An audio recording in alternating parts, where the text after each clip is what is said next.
Hello and welcome to another episode of Know Before You Go. My name is Father Jude McPeak, and I'm the promoter of vocations for the province of St. Albert the Great.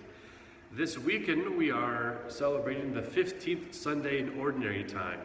We're in the heart of our summer, the heart of July, and I don't know about where you are, but in Chicago it's been pretty hot. And these readings we have this weekend are very beautiful and very familiar readings. And in fact, the gospel this weekend is the gospel from Luke of the Good Samaritan.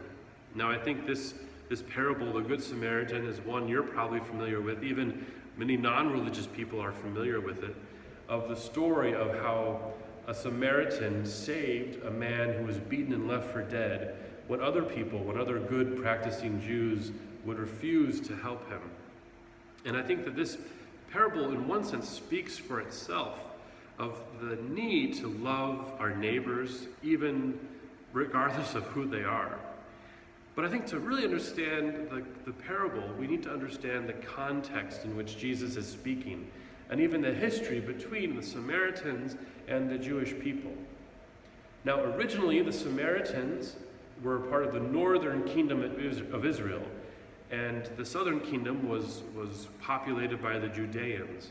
And the Samaritans and the Judeans were originally both completely united in their faith. They were both considered Jewish people.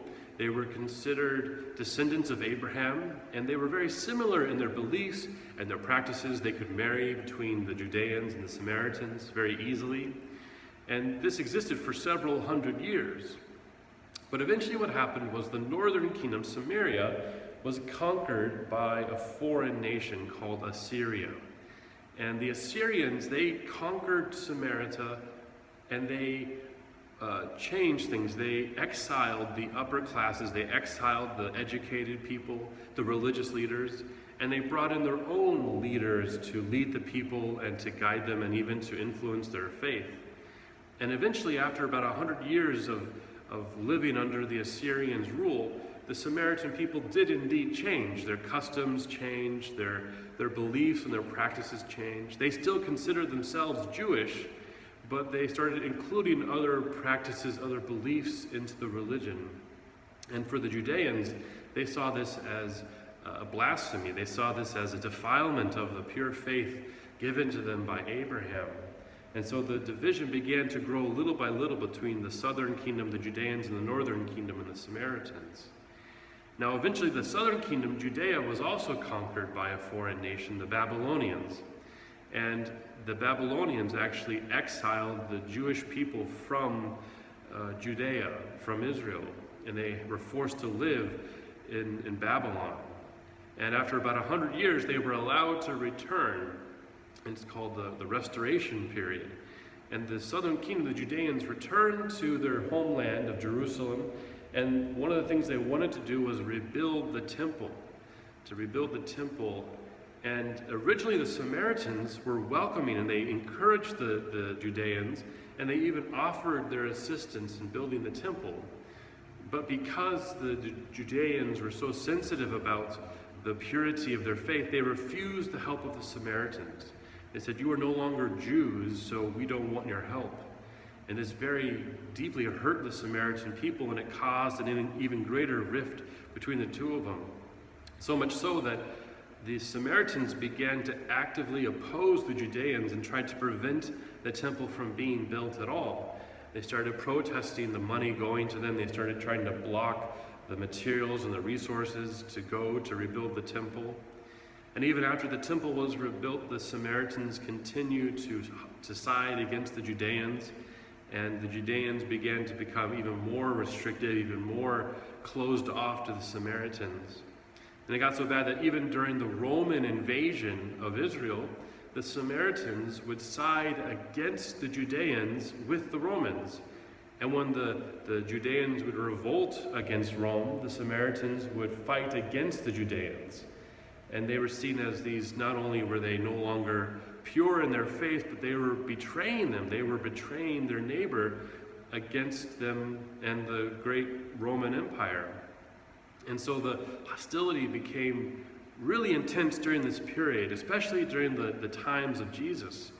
And if you would have asked any average Jewish person in Judea what they thought of Samaritans, they would call them traitors. They would call them betrayers and traitors. And so it's in that context that Jesus gives this parable. And in one sense, it's the best thing he could have done, because who could be more unneighborly than someone who's betrayed you, someone who's been actively hostile against you. And in that image of the Samaritan, that Jesus is really showing the great love and the great mercy of God, and the great need for us to follow God's mercy and God's love for others. In our second reading from the letter to the Colossians, it says that Jesus is the form of the invisible God, that in Jesus we are able to see the invisible God, and everything that Jesus does and says is revealing what God does and says and who God is.